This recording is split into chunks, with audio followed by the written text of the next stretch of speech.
Fiji, an island in the middle of the South Pacific Ocean that was discovered in 1643 by Abel Tasman.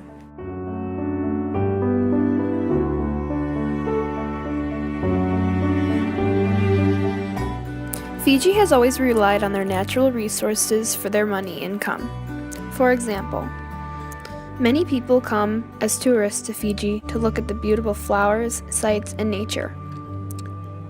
Fiji's economy also relies heavily on its agriculture, which means every farm and crop produced must be exported to provide money for the economy.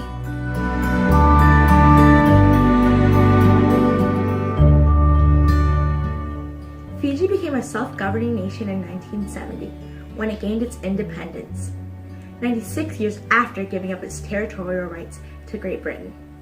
4 years prior to this, in 1966, its first constitution was publicized. Until 1987, Fiji was a parliamentary democracy, its government led by a president. In October of 1987, Fiji became a republic, but was readmitted in 1997. The current Fijian constitution was propagated in September of 2013. This constitution has rid Fiji of race-based electoral roles and district-based representations. It's the first to ever grant the right to multiple citizenship and officially lowers their voting age to 18.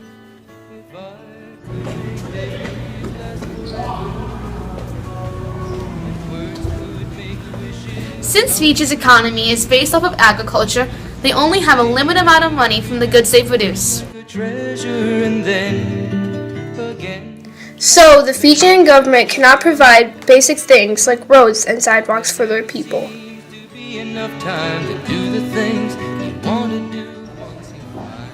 Fiji has many natural resources like gold and timber, but sugar is their main export. There's many sugar plantations around Fiji that provide jobs and money intake for many individuals. Since Fiji's government leans towards socialism, the government controls mostly where the sugar goes. Due to Fiji's limits on money intake, the World Bank has decided to help them through loans. Fiji has many developmental issues. Through the World Bank, Fiji has been able to receive many loans from the U.S. In this documentary, we will explain how it hinders or helps Fiji's economy. So, the overall question is how the World Bank influences the developmental projects. But there never seems to be enough time to do the things. In 1971, the World Bank distributed a $150 million U.S. loan to Fiji. Looked around enough to know. It wasn't until 1992 that Fiji was able to pay their whole loan back. US $153 million loan was put towards roads for people and efficient electrical businesses for other individuals.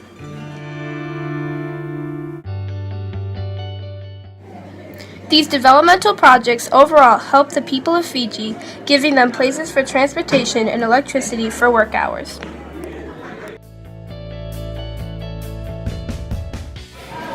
Also, on May 24th in 2016, the World Bank also made an industrial office in Fiji. In this office, a US $50 million loan was signed. This loan will potentially help the environmental and developmental projects of modern Fiji. Even though these things do seem positive, there are some negatives with working with the World Bank. Based on the 3 Choices Foreign Aid program, there are many people that disagree with the way how the World Bank runs. For example, the U.S. has a lot of influence in the World Bank's policies. So, for every U.S. loan in the World Bank, the U.S. government is influenced in that country. This can create some controversy because some people want to believe in the World Bank and some people want to believe in their own country's government.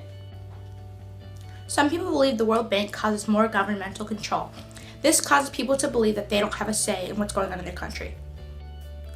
With the 2 examples given, the overall answer in this documentary is that the World Bank in the short term has helped Fiji's people, but in the long term, it has also affected government control and corruption. In this documentary, we put our information very simply so it's easy for the audience to understand. There was, however, lots of information on the topic, But since we didn't have enough time, we couldn't give numerous examples of the World Bank and Fiji, and through this research we came to the question whether the World Bank is satisfactory in all the countries with all of these positive things. There were negatives as well. Unfortunately, our group was not able to be in Fiji when our examples happened, so all these were based on past examples, which can lead to some distortion on the information. We were also not able to answer whether the World Bank's influence on Fiji has helped countries around it.